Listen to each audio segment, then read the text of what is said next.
Rafaela apareceu aqui, Maurício. É, eu Meu vou Deus. apresentar. Dr. Maurício foi meu professor aí na faculdade, né? Foi uma grande inspiração aí também na época da residência. Além de um amigo aí que teve comigo nos piores momentos aí, nos melhores recentemente. Então, muito obrigado por estar aqui com a gente. E ele vai contribuir aqui na discussão da hiponatremia. Acho que não teria pessoa melhor para isso, né? Hoje eu tenho o prazer de trabalhar com o Maurício aí nas duas universidades. Bom, Maurício, fique à vontade. Posso ficar à vontade? Opa, que isso? Então, boa noite a todos. É um prazer estar aqui, aproveitando essa carona que o Gustavo está dando para a gente. E dizer que é muito engraçado estar aqui com o Gustavo, né? Porque eu ensinei medicina para o Gustavo no sexto ano, acho que ensinei um pouco de medicina para o Gustavo no primeiro ano da residência, talvez no primeiro semestre do R2. A partir daí eu já não conseguia mais ensinar nada para ele. De lá para cá é só ele que me ensina, né? Então, quer dizer, se teve algum mestre, o discípulo já superou o mestre faz muito tempo e agora só aprendo com ele. Então, é um prazer enorme estar aqui. O Gustavo faz parte de uma equipe de pessoas, tanto da Federal quanto da PUC, em que a gente convive, que participou de uma certa forma na formação e que fica amigo no dia a dia, né? Então, isso que é o mais gostoso da medicina. Mas vamos lá, então o assunto é hiponatremia, né? Quer dizer, não existe a priori coisa mais chata, porque é ensinado muito chato na faculdade, né? Então, aquelas aulas longas, né? Cheio de fórmula, fica uma coisa meio indigesta. Então, vamos começar tentando simplificar as coisas através desse caso clínico aqui que eu selecionei para vocês, na publicação que já faz alguns 14 anos aí que apareceu. Então, nós estamos vendo, então, que é uma mulher jovem, guardem, esse é um modelo de caso, é importante isso, uma mulher jovem, que foi achada em coma. Vejam vocês que depois, no exame físico, ela tinha pupilas simetricamente dilatadas e minimamente reativas à luz. Isso é um dado bastante importante. Todos vocês sabem que examinar as pupilas de um paciente comatoso é uma das coisas mais importantes que tem, né? Cocaína dá esse tipo de pupila também, o êxtase talvez seja o mais importante. Os opioides, pelo contrário, daquela pupila bem miótica contínua. Mas, sem sombra de dúvidas, se vocês forem ver o que tem aqui, o que mais chama a atenção e que é mais difícil para o diagnóstico, é a obtenção da história, né? Porque se vocês analisarem do exame físico para baixo, excetuando o sódio aqui que faz o diagnóstico, a gente poderia ver a situação clínica no mundo de diagnóstico diferenciais. Então, a primeira arte está no diagnóstico aqui em fazer a história. E daí, existia essa história de vários comprimidos ou tabletes de êxtase. Já vou dizendo para vocês que isso não é dose dependente. Esse quadro pode acontecer com ingestão de 1, de meio, e a menor quantidade que eu achei na literatura foi até 1/4 de comprimido de êxtase podendo causar toda essa situação clínica. E vejam vocês que o êxtase a gente vai comentar mais um pouquinho para frente, mas o que é interessante, né, que é o 3,4-MDMA, ele é muito interessante porque ele também causa uma secura na boca e a pessoa tem muita sede. Então, ele aumenta bastante a ingestão de água. E veja, as pessoas ficam hiperativas, dançam bastante, tem muita sudorese, habitualmente no espaço restrito, no ambiente quente. Então, tudo isso faz parte do que eu chamo de uma tempestade perfeita. E esse caso aqui, o êxtase, é um dos casos modelo, padrão, mais dramáticos de hiponatremia. No exame físico, eu poderia considerar também a pressão arterial, que a gente não tem aqui. Algumas vezes os pacientes chegam hipertensos ou, se perderam muito volume, eles chegam hipotensos, habitualmente taquicárdicos e habitualmente febris. Não é uma febre tão grande como na síndrome serotoninérgica, que é outro diagnóstico diferencial em paciente intoxicado, e que daí tem tremor, tem clônus inesgotável, tem muita agitação psicomotora. Esse paciente não é bem esse modelo. Na síndrome do setor inércio pode ter temperaturas acima de 39, 40, em quadros que a gente chama de hipertermia maligna, que o termostato, que a gente chama de pirogênio endógeno, fica maluco. Vejam que tem estertores basais bilaterais, com raio-x de tórax que mostra edema de pulmão, isso é o que a gente chama de edema pulmonar neurogênico, e a tomografia mostra edema cerebral. Vocês sabem, né, que o sódio, a faixa de normalidade do sódio de 135 a 145, 117 numa paciente que a gente presume que estava bem, isso é hiponatremia aguda grave. Hiponatremia aguda grave. Hiponatremia aguda grave faz edema cerebral. É contra isso que nós temos que lutar nessa paciente. Então, para quem lida com pronto-socorro, para quem lida com emergência, essa é a situação extrema de hiponatremia de mais gravidade que pode levar a edema cerebral, sem sombra de dúvida. Para quem está dentro de hospital, hiponatremia aguda grave, isso vai aparecer para quem está dentro de hospital, habitualmente. Vocês têm que lembrar de outras etiologias. Doente em pós-operatório da náusea, pós-operatório da vômito, pós-operatório da dor, são estímulos não osmóticos para liberação de ADH.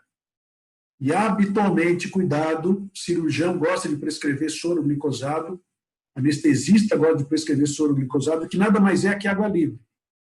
Então, imagine você entupir alguém de água livre num contexto em que o ADH está alto. Essa água não vai sair. Quem lida com psiquiatria vai lidar com pacientes que têm polidipsia primária. Quem gosta de medicina do exercício, cuidado com maratonistas.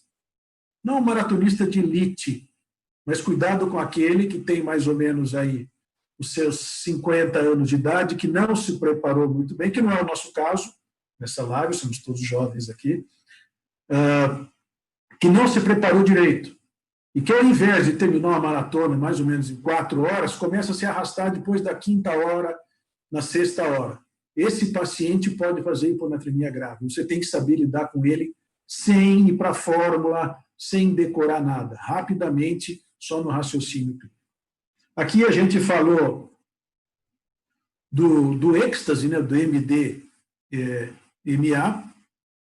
O êxtase, além de causar hiponatremia, porque estimula a ingestão de água, porque estimula o aumento de temperatura, porque estimula muita sudorese, guardem, ele, através do metabolismo dele, ele acaba criando uma reação aumentada, uma reação serotoninérgica, um aumento da concentração de serotonina.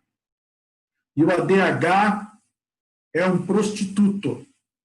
Guardem isso, o ADH é um receptor, é uma molécula, receptor de ADH produzido, o ADH é produzido no supraórtico paraventricular, é promíscuo.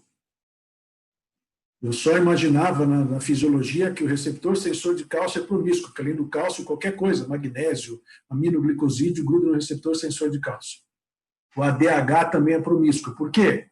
O ADH ele se liga, ele aumenta, né, através da osmorrecepção, então a gente tem sensor para osmolaridade, que vai fazer o núcleo supraórtico e paraventricular produzir ADH. Hipotensão através de renina, angiotensina e aldosterona, também é um estímulo para a liberação de ADH. E serotonina aumentada é um aumento para a liberação de ADH. Então, o ADH é um cara promíscuo, qualquer coisa está ligando, mas guardem essas 3 pelo menos. Osmolaridade, volemia e agora serotonina. O êxtase faz uma descarga de serotonina em nível sináptico, a fenda sináptica fica cheia de serotonina, ok? Isso acaba fazendo com que os neurônios magnocelulares do supraórtico e paraventricular produzam mais ADH. Ciclofosfamida endovenosa pode também fazer liberação aumentada de ADH. E guardem essas duas, pós-colonoscopia e pós-ressecção de próstata. Isso acontece com uma certa frequência em paciente hospitalizado. Estou dando os extremos de gravidade de hiponatremia. A gente está falando hoje aqui de hiponatremia grave. Quem já fez colonoscopia sabe, tem que perder todo o soluto, parar de comer resíduo por umas 48 horas, tem que ficar em jejum, é feita a preparação intestinal, você perde volume e toma muita água. Então, algum tipo de paciente, principalmente aquele doente que está, por exemplo, tomando hidroclorotiazida ou que está tomando uma outra medicação, como um inibidor de recaptador de serotonina, como, por exemplo, a fluoxetina da vida, pode ter problemas. A TURP síndrome, né, que é a pós-ressecção de próstata, é porque o cirurgião, para fazer a ressecção do leito da próstata, precisa colocar soluções não eletrolíticas, não condutoras, quando ele usa o monocautério. E a solução de glicina, 1,5%, é a que é mais utilizada. Ele chega a utilizar 28 litros de uma solução dessa, dependendo de uma ressecção de próstata, que pode durar até 1h30. Em torno de 2, 3 litros, algumas vezes, isso é reabsorvido e pode dar problema daí. Então, essas são as principais etiologias de hiponatremia aguda grave. Nós estamos falando aqui de edema cerebral. Ok? Essa aqui é para quem teve aula comigo, para matar a saudade, não faço isso em casa. Eu contava essa história, que essa história é real. O Gustavo pediu para eu contar, estou contando aqui. Ó. Então, uma mulher, está aqui, ó, isso foi checado, morreu de intoxicação aquosa. Então, ela foi participar em Sacramento, capital da Califórnia, em 2000 quando é que é isso aqui? 2007, 2006. Um concurso nessa rádio, o concurso chamava Hold Your Pee for a Wee. Segure o seu xixi para ganhar o Wii, esse aparelho aqui. E a nossa pobrezinha aqui, a Jennifer Strange, foi lá, ela tinha 3 filhos, e começou a tomar muita água, Então, quem tomava mais água segurasse mais xixi do que todos, levava para casa essa porcaria aqui de Wii. Nem sei se existe isso aqui ainda, Gustavo, ou não? Não, isso aí já é antigo, né? Já está em outra geração de videogame. Então essa é da primeira geração do videogame que ganhava. Não, primeira isso. geração não. Não é tão velho, mas já passou. Já passou. Muito bem. Daí o que a Jennifer olha só fez? Uma coisa, Maurício. Acho que isso aí vale até um vídeo específico no canal, né? Só contando essa história aí do Hold Your Pee for a Wii. É, muito legal. E daí vejo aqui, ela tinha 28 legal, anos. Não, né? Coitada, morreu? Exato. E vejo aqui, 28 anos, pequenininha, estou vendo aqui, ó, mulher, esse é o padrão de hiponatremia aguda grave. Estrogênio, principalmente na fase ovulatória da mulher, predispõe a edema cerebral mais grave na hiponatremia. E olha, ela estava contando aqui, ó, indo para casa, que eu não sei se está conseguindo ler aqui, ela estava dizendo que a cabeça dela estava doendo muito. Ela chegou em casa e provavelmente fez uma herniação, morreu de edema cerebral. E aqui o breaking news, a família dela, o júri, foi para a júri, deu aqui, coitadinha, né? Isso não salva a vida de ninguém, mas obviamente ela ganhou, a família ganhou, os 3 filhos dela, 16 milhões de dólares de indenização. É claro que todo mundo da rádio foi mandado embora, então não façam isso em casa. Essa brincadeira de ficar tomando água muito rapidamente, por um curto espaço de tempo, incha o neurônio. Ok? Tadinha da Jennifer Strange. Muito bem. Quando a gente fala de sódio sérico, valor normal 135 a 145, a gente não sabe nada do volume do extracelular. O sódio, basicamente, é uma medida de osmolaridade. Se a gente quisesse extrapolar, a gente diz assim, o volume do extracelular é uma medida da volemia corporal, extracelular, como o nome diz, e a medida de volume do intracelular se faz por osmolaridade, que é a relação soluto-solvente.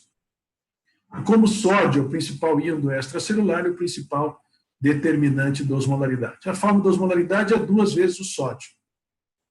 Ok?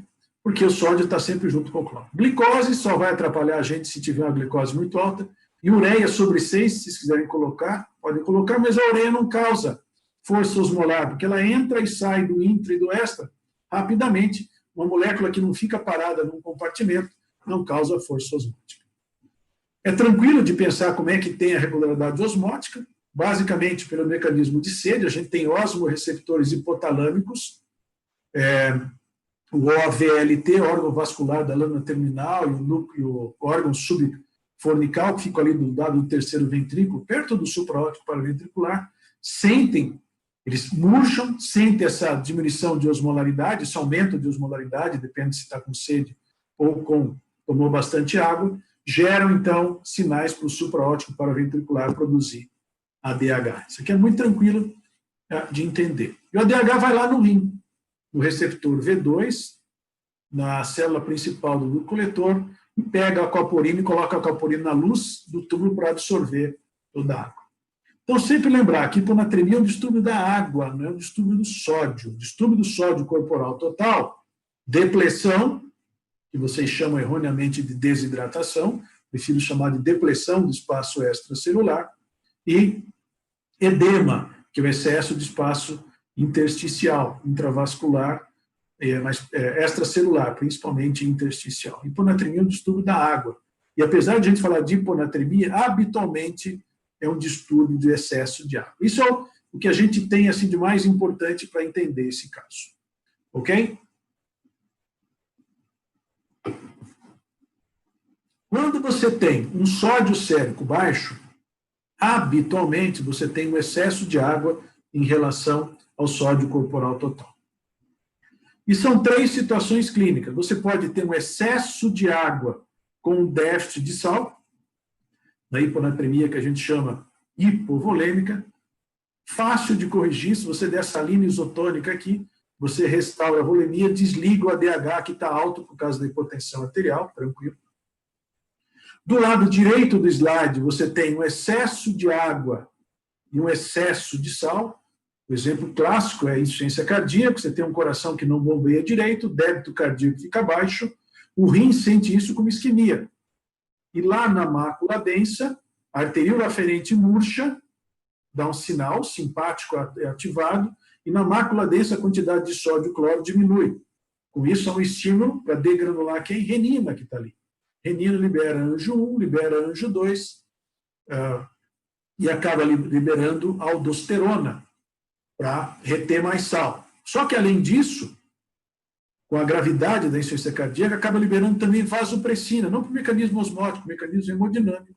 E a vasopressina, além de no receptor V1 endotelial, e aumentar um pouco a constrição para melhorar o débito cardíaco, só que ela também vai lá no receptor V2 e retém água.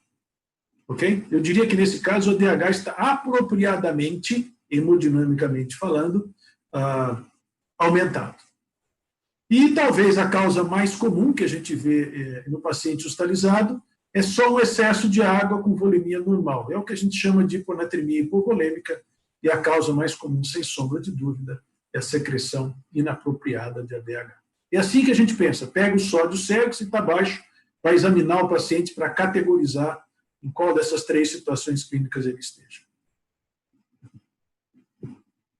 O que é muito importante, por isso que eu quis trazer uma hiponatremia grave aqui, é que existe um mecanismo de defesa. Depois do podócito, o neurônio é a célula mais inteligente que existe no corpo humano. Não existe célula mais inteligente que o podócito. O astrócito, que está representado aqui, ele tenta ser alguma coisa perto do podócito. Como vocês devem estar vendo aqui nessa tela, o astrócito ele tem uma íntima relação com o capilar cerebral, com os pericídios, que são essas células aqui periendotelial, e com o neurônio, aqui não representado. Tudo isso, e essas junções firmes aqui, formam uma barreira hematoencefálica. Uma pesquisadora russa chamada Laura Stern, lá na década de 40, se não estou enganado, que estudou essa barreira hematolicórica. Injetava-se corante, por exemplo, azul de metileno pelo corpo inteiro, o corpo inteiro, todos os órgãos ficavam azuis, menos o cérebro. Pô, tem alguma coisa que não deixa passar lá para cima. E aqui, representado do lado direito do slide, em maior aumento, é essa barreira hematolicórica. Essa barreira hematolicórica não deixa passar sódio, estão vendo aqui? Ó? Ok? Mas o astrócito tem essas aquaporinas 4 aqui que pode receber água. Então, numa situação de hiponatremia, que o sangue fica muito diluído, o que acontece? Toda aquela substância osmótica que está dentro da célula, está dentro do neurônio, o neurônio, então, começa a ficar hipertônico em relação ao meio. E ele começa rapidamente a se depender. Ele começa a jogar sódio, cloro, depois potássio para fora, e depois alguns osmóis orgânicos, myo-inositol, taurina, glicina, glutamato. E o grande camelo, o grande controlador de toda a situação é o astrócito, porque o astrócito começa a inchar. Ele começa a ganhar essa água e liberar o neurônio, ainda bem, né? Ok? E ele dá uma mão também para o óligodendrócito, que não está representado aqui. O óligodendrócito é que sintetiza mielina, guardem isso. Essa síntese mielina é importante. Então, essa passagem de água para lá, para tirar essa osmolaridade maior para dentro da célula, tirar esse eletrólito, demora mais ou menos 48 horas. Rapidamente, isso não dá tempo. A nossa paciente que está lá no primeiro slide, está esperando para ser tratada, não vai dar tempo para ter esse mecanismo de defesa. Mas depois de 48 horas, a gente tem que tomar cuidado, porque tudo isso demora para voltar. Todos esses transportadores... O que está rindo, Gustavo?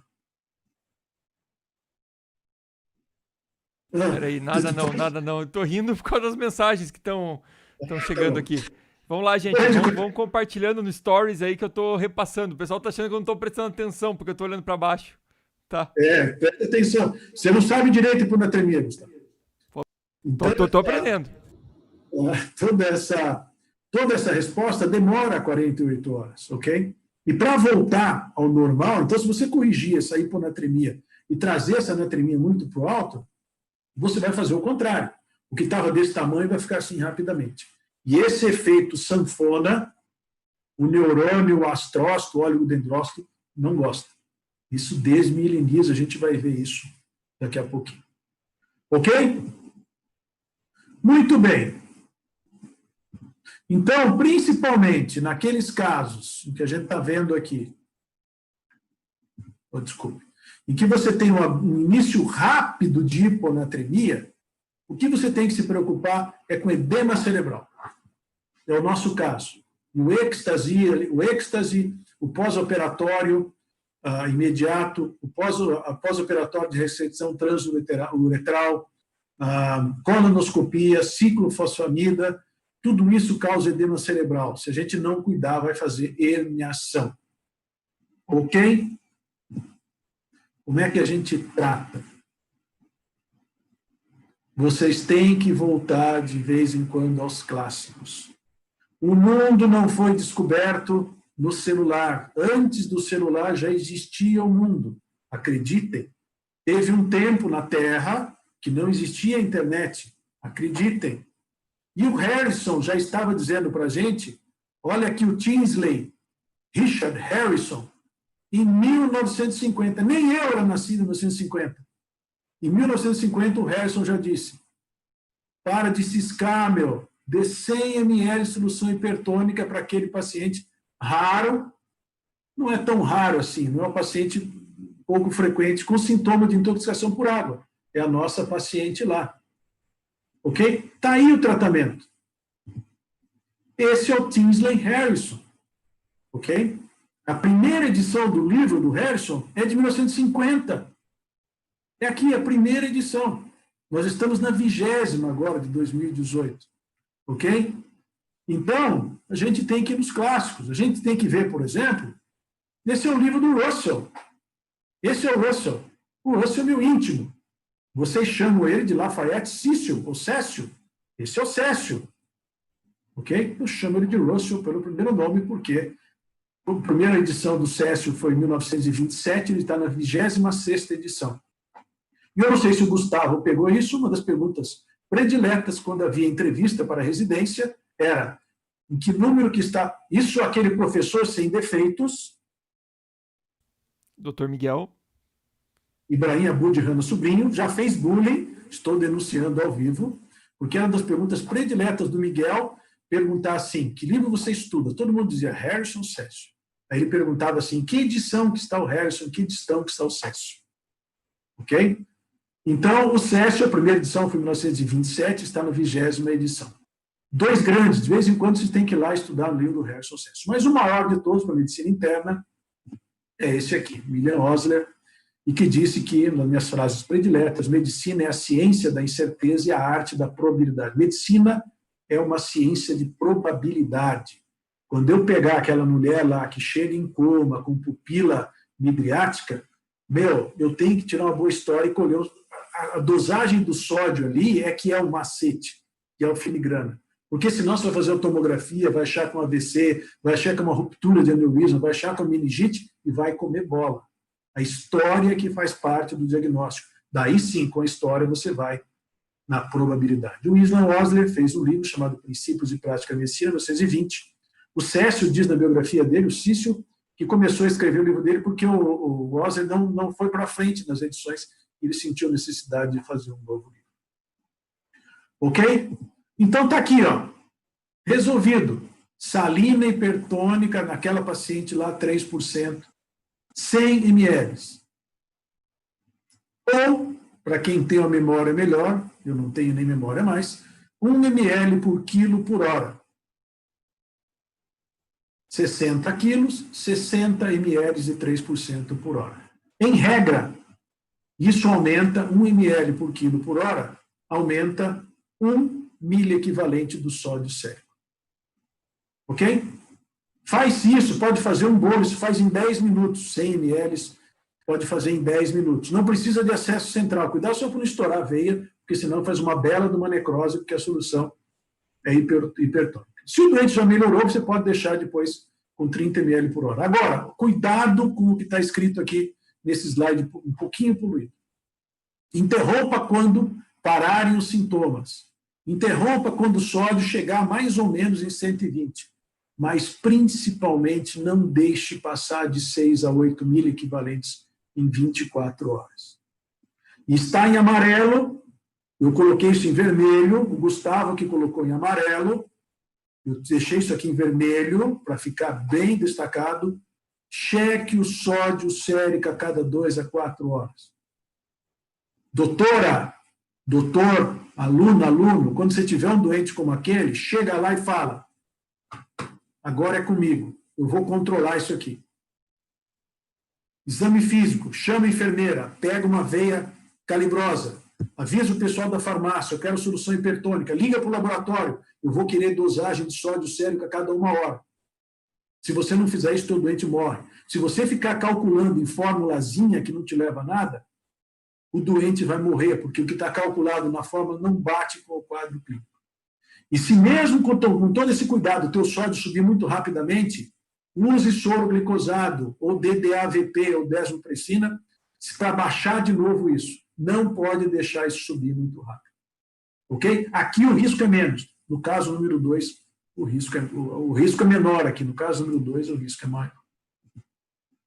Mas eu não tenho 3% no meu hospital. Está aqui, isso aqui eles vão poder ver depois, né, Gustavo? Bom, vai ficar aberto. Isso. Está aqui como produzia 3%. E não deixem de ler esse artigo aqui. O Paulo Rocha, um nefrologista da nova geração, os caras que mais entendem de hiponatremia no mundo.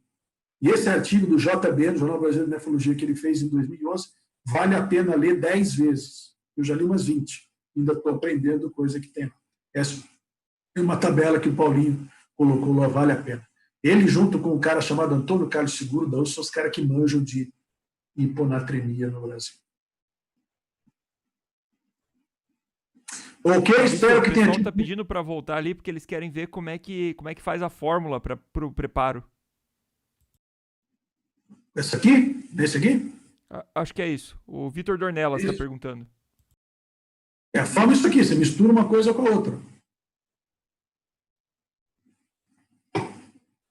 Então tá aí, gente, como preparar, que veio a pergunta aqui, tá?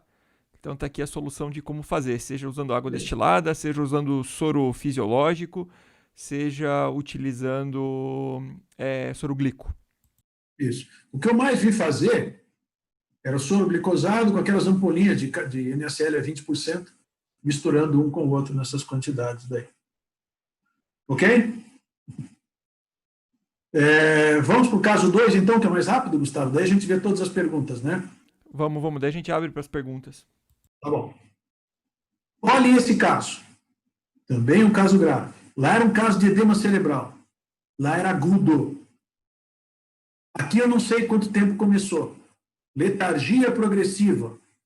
Fraqueza, múltiplas quedas. 2 semanas. Aí hiponatremia crônica. Opa, já deu tempo para ter defesa. Mas olha o sódio sérico. Raras vezes na vida eu vi um sódio abaixo de 100. Olha, aí, não tem edema cerebral, estão vendo aqui? Ó. Mas olha isso, não posso deixar esse sódio de 94. Olha os fatores de risco. Tomador crônica de cerveja, bierpotomania.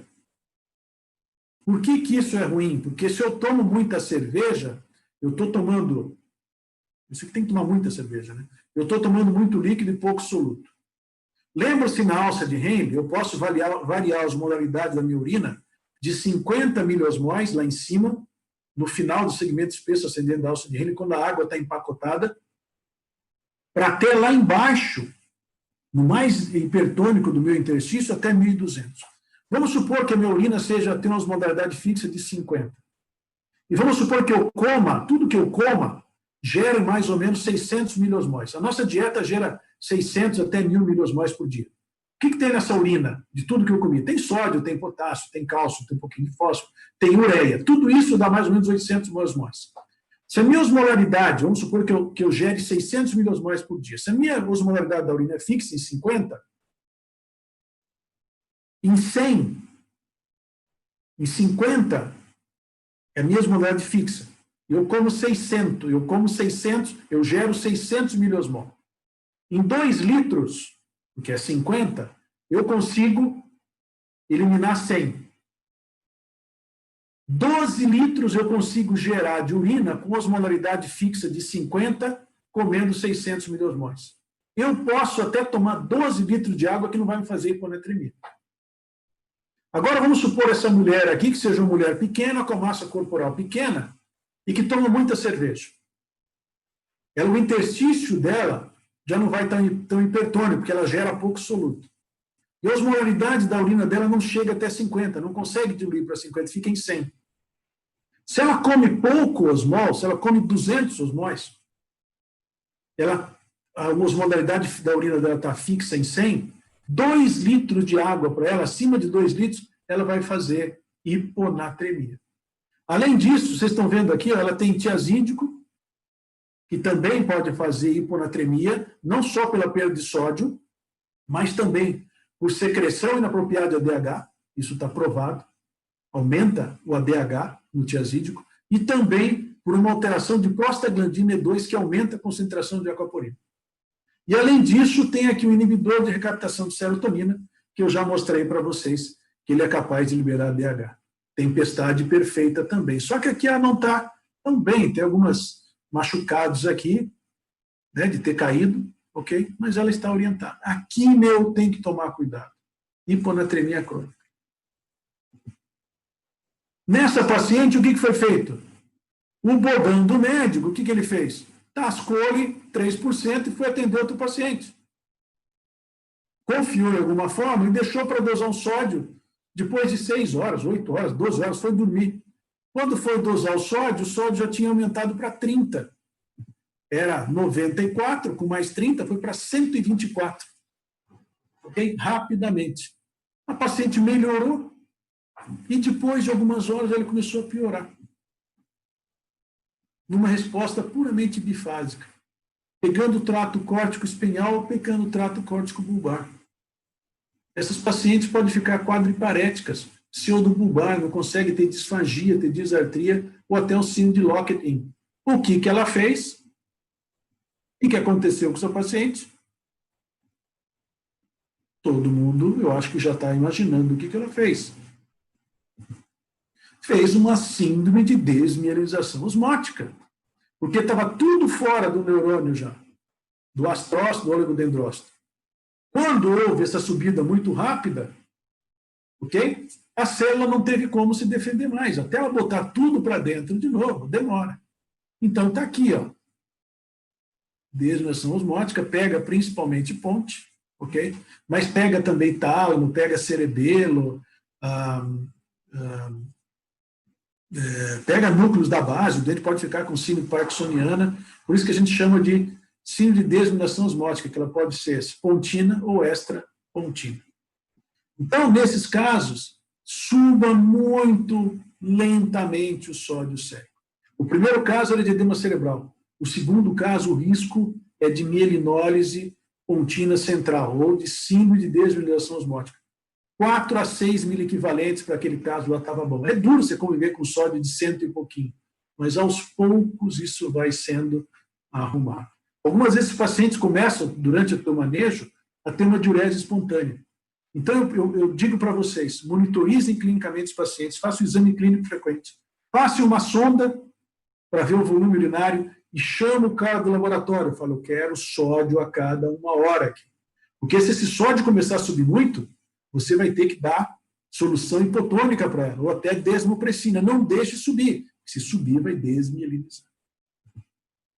Então, é basicamente o mesmo slide, faça aquele tratamento, nesse caso eu teria feito um bolo de 100 ml, de 3%, 1 ml por quilo por hora, iria observar a resposta.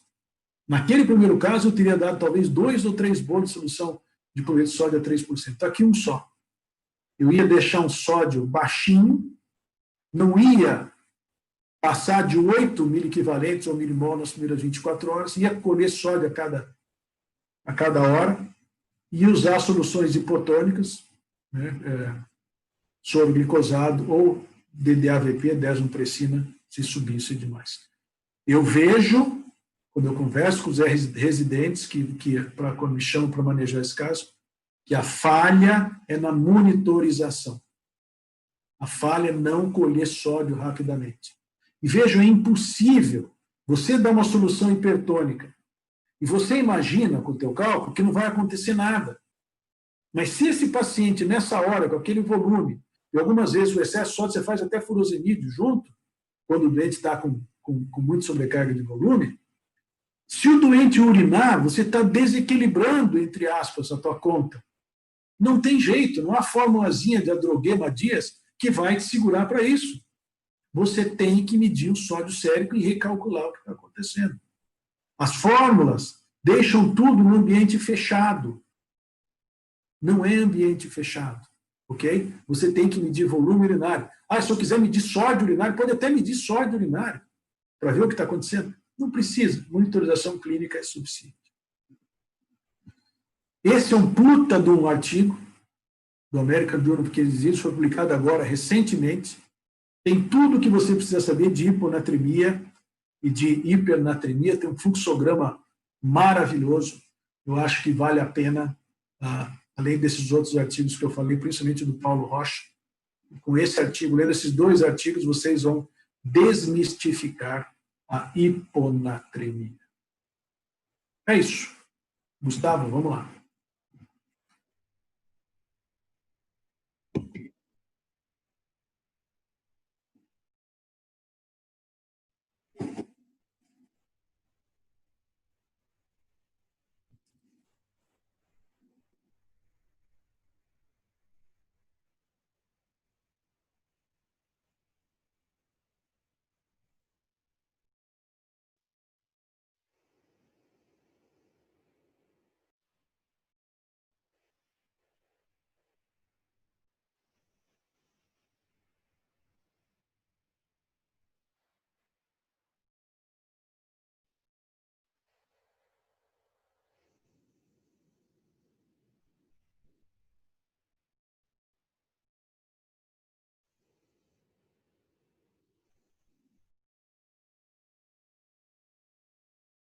Você sabe, Gustavo, que fórmula é o fetiche do nefrologista. O nefrologista adora fórmula, né? Eu tenho uma missão na Terra que cortar a maior parte das fórmulas possíveis. Eu gosto de fórmula para calcular taxa de filtração glomerular, para calcular CKD-EPI. É uma fórmula legal, isso aí é útil. E sempre quando eu vou no Congresso Americano de Nefrologia, que esse ano vai ser virtual, mas todo ano eu vou, tem um curso de eletrolítico antes. E sempre está lá o Horácio Adrogué e o Nicolau Madias. O Horácio Adrogué é um mexicano que trabalha em Dallas, e o Nicolau Madias é um grego. Só um minuto só, desculpe. Me avisaram agora, eu estava sem áudio, tá, Maurício? Então, só o que o Maurício está falando, a pergunta é o seguinte, gente. A gente tem um delay, tá, em relação ao que está aparecendo para vocês e o que a gente está falando, por isso da demora aqui.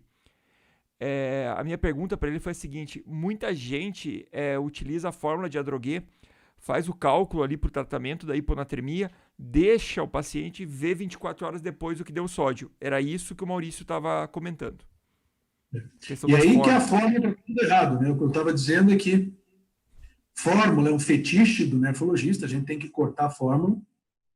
Você tem que usar a fórmula do CKD-EPI para calcular a taxa de filtração glomerular.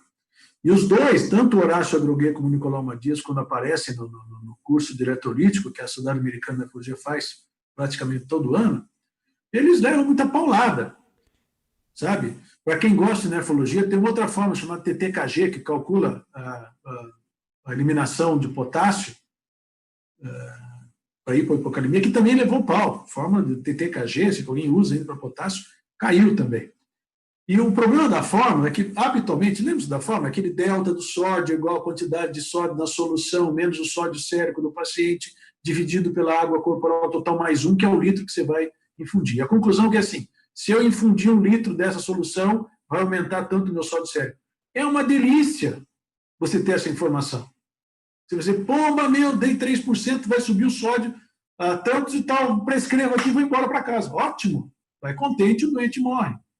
Porque não é um ambiente fechado.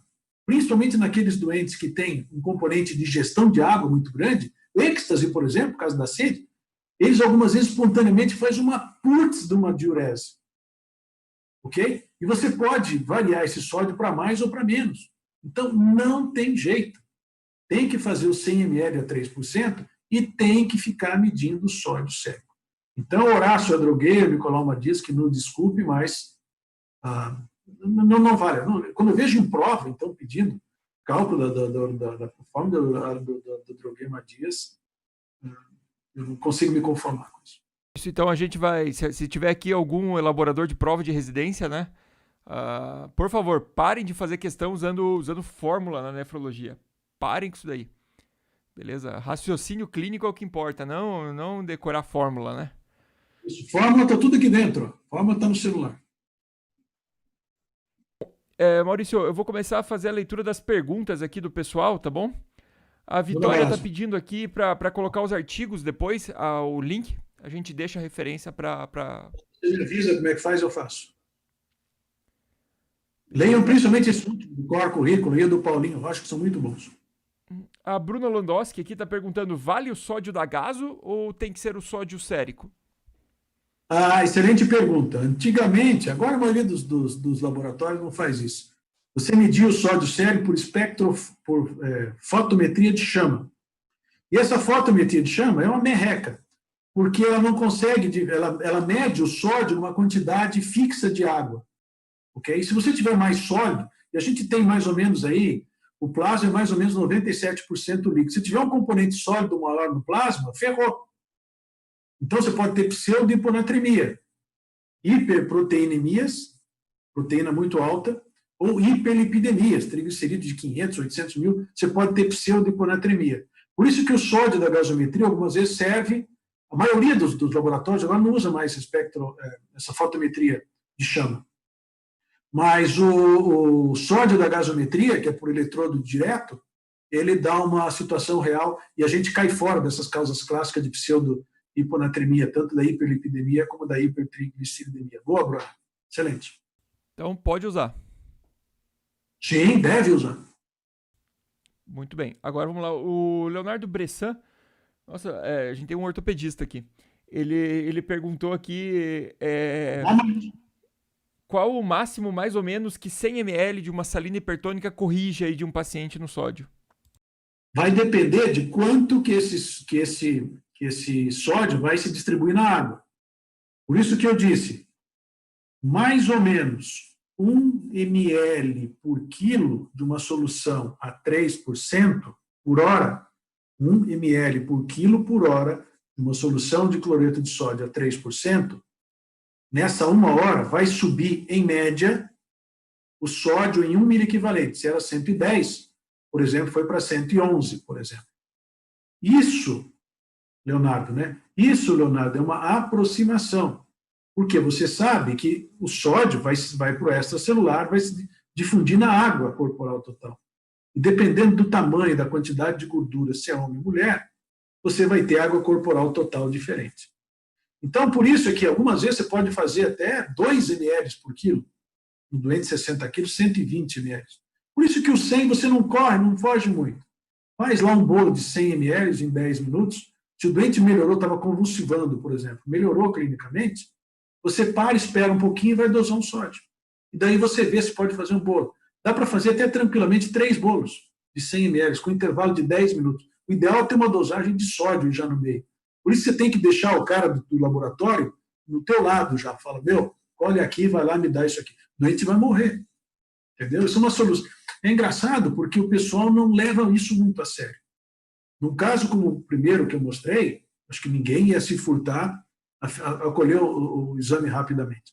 Mas naquele segundo caso, que é um sódio, aquele era extremo, né? Vamos supor que aquele sódio fosse de 110, aquele é o paciente que ia estar na enfermaria e que algumas vezes ia acontecer exatamente isso que o Gustavo falou. Calcula na fórmula, prescreve lá um 3% e vai dormir. E aí é que pode ter problema. Outra pergunta aqui do Felipe, Maurício, ele fez uma pergunta legal aqui, ó. Muda alguma coisa se a hiponatremia for de etiologia hipovolêmica, euvolêmica ou hipervolêmica? Muda, porque dificilmente com a hiponatremia hipovolêmica ou hipervolêmica você vai ter casos tão graves como eu coloquei no primeiro. Pode acontecer, mas você tem que ter tempestade perfeita, você tem que ter mais coisas acontecendo. Na hipovolêmica, habitualmente, quando você fizer uma reposição de volemia com salina isotônica, você desliga o ADH. Então, você tem que ficar de olho para esse sódio sérico não subir muito rápido. E na hipervolêmica, a hiponatremia, olha, eu não me lembro de ter visto uma emergência com hiponatremia hipervolêmica. Naquele doente com cirrose, com síndrome nefrótica, com insuficiência cardíaca. Esses pacientes, a hiponatremia é só um marcador é um marcador de gravidade. Tanto que para critério para transplante hepático, né, você tem os MELD lá, os critérios, como é que é o nome daquele outro critério para transplante de fígado que me foge Child. agora? O Child? Não, acho que é MELD mesmo, né? MELD sódio, se não Tem me o engano. MELD e o MELD adaptado.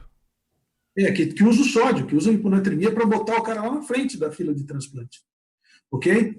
Nessas situações clínicas aí, você não tem tanta gravidade neurológica.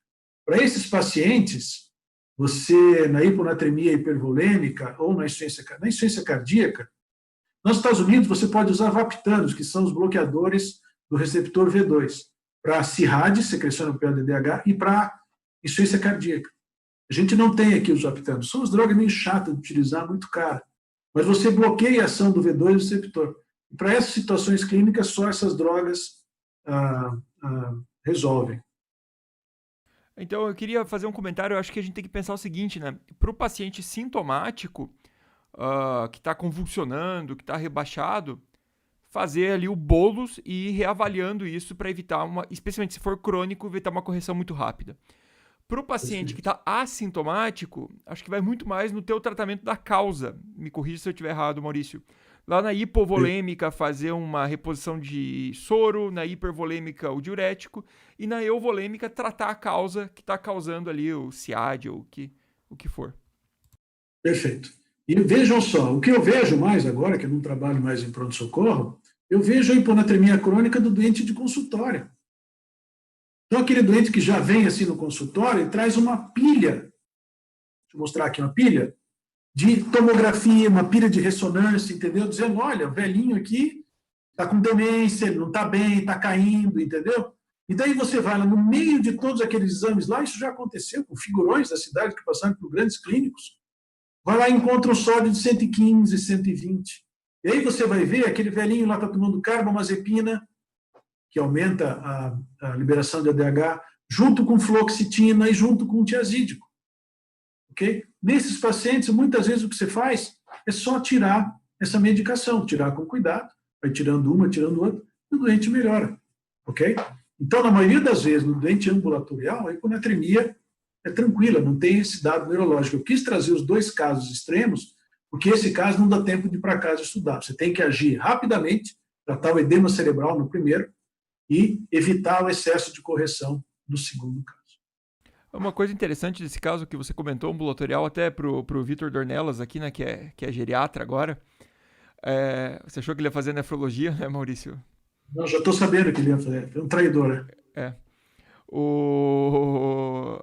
Esse paciente ele tem alteração de equilíbrio, né? Esse paciente hiponatrêmico crônico e facilita a queda. Tem estudo com isso, né?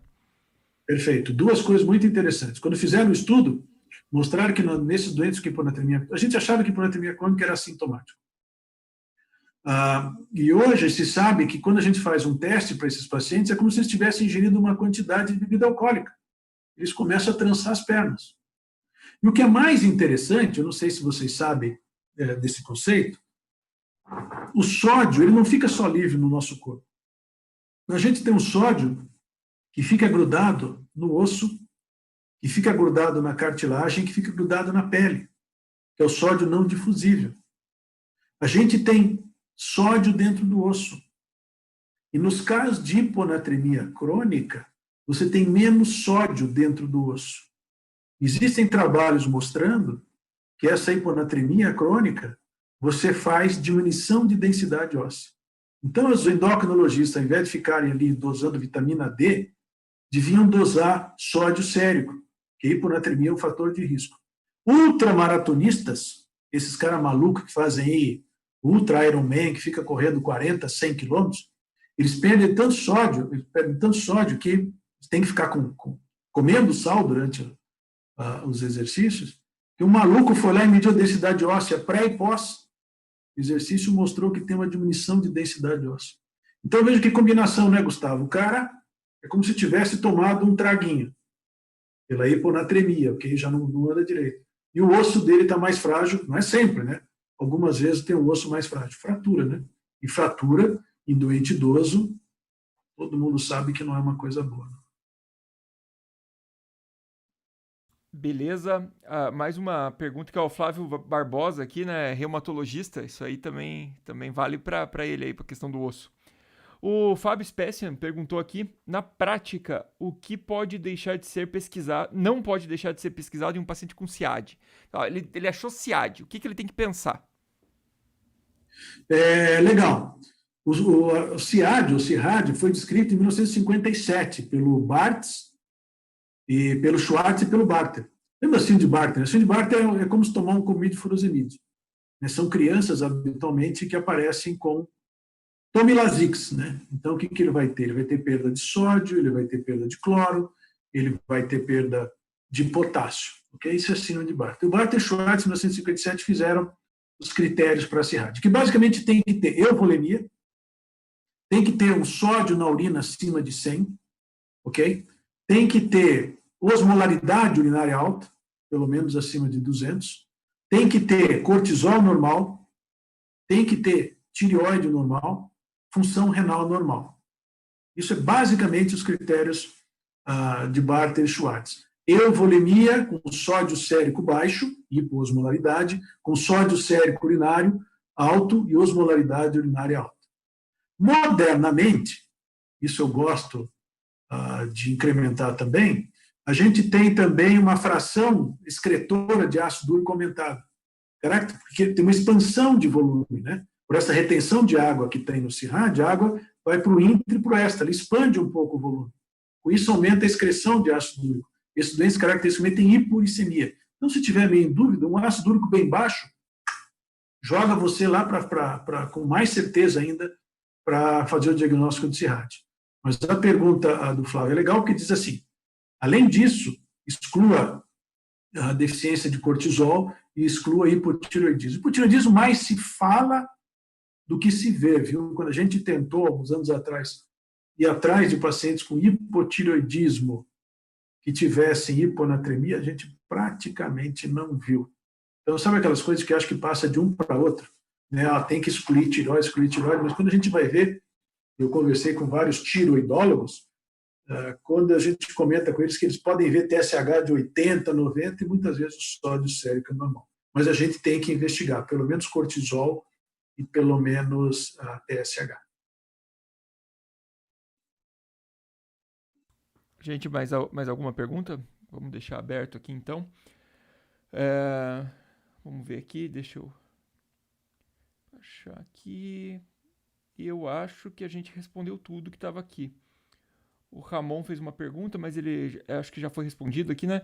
É comum na hiponatremia aguda grave por depressão, normalmente o paciente apresentar hiponatrêmico, mas pouco sintomático. Acho que ele fez a pergunta antes de você ter comentado isso. Uhum. Então, basicamente, eu acho que é isso, né? O Fábio agradeceu aqui tua resposta. Então, gente, vou agradecer aqui a participação do Dr. Maurício nessa nossa live. Ela vai ficar aqui aberta para vocês assistirem. Vamos sugerindo temas, convidados. A gente vai tentar aí fazer a maior parte dos temas possíveis. A ideia é ir contribuindo aí com educação médica e temas que vocês tenham dúvidas. Lembrem aí, gente, de deixar o like, porque, sério, isso ajuda aí com a questão do algoritmo do YouTube. Ele ajuda o YouTube a entender que o canal é relevante e levar para mais pessoas, tá? E tentem compartilhar aí com quem vocês conhecem aí de outros locais. Eu vi que agora a gente está começando a sair um pouquinho aqui do Paraná e Santa Catarina. A gente começou também a atingir um pouco o público leigo. E em breve teremos bastante novidades aí no canal, tá? Eu vou começar a gravar alguns vídeos também para atingir o público leigo, trazer justamente isso. E muito obrigado aí pela presença de todos. Tenham uma boa noite. Amanhã tem vídeo novo aí a respeito dos de corticoide no Covid, tá, gente? A análise do recovery tá aí, que foi pedida aí, amanhã vai estar publicada, beleza? O Maurício volta comigo aí para fazer o vídeo especial aí também dos 3 grandes nomes aí da medicina interna. Quinta-feira, história do Cochrane, tá? Medicina baseada em evidências, qual foi o primeiro trial randomizado da história. Archibald Cochrane. Muito obrigado, gente. Abraço, boa noite. Encerrando a transmissão aqui.